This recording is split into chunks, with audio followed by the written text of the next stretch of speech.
বিদেশি বিড়ালের বাচ্চা পালনের জন্য ক্রয় বিক্রয় করা যায় কিনা? হাদিসে বিড়াল বিক্রি এবং কেনা বেচা করা এর ব্যাপারে নিষেধাজ্ঞা আছে, তবে সেই নিষেধাজ্ঞাটাকে কোনো ফকিহ বা কোনো ইমামই হারাম পর্যায়ে বলে, নিষেধাজ্ঞা মাকরুহ পর্যায়ে বলেছে।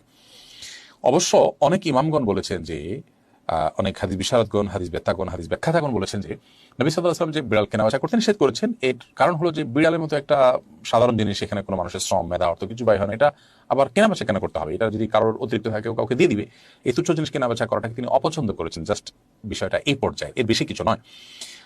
তবে আজকাল যে বিদেশি বিড়াল বা উন্নত জাতের বিড়াল পাওয়া যায়, এই বিড়ালগুলো সাধারণত চাষ করতে হয় খামারে, এগুলোর পিছনে অনেক অর্থ ব্যয় করতে হয়, এগুলো চিকিৎসা করতে হয়, টিকা দিতে হয়, নিয়মিত সেগুলোর খাবার সরবরাহ করতে হয়, নানান উদ্যোগ যেহেতু সেখানে ব্যয় করতে হতে, এই বিড়ালগুলো তার আওতায় পড়ে না। অর্থাৎ এখানে যেহেতু ইনভেস্টের ব্যাপার আছে আর বিড়াল পালন করা বেশ যেহেতু জায়েজ আছে, অতএব এগুলো কেনাবেচা করা জায়েজ আছে। এই মতই অধিকতর আমার কাছে যুক্তিসঙ্গত মনে হয় এবং অধিকতর এটা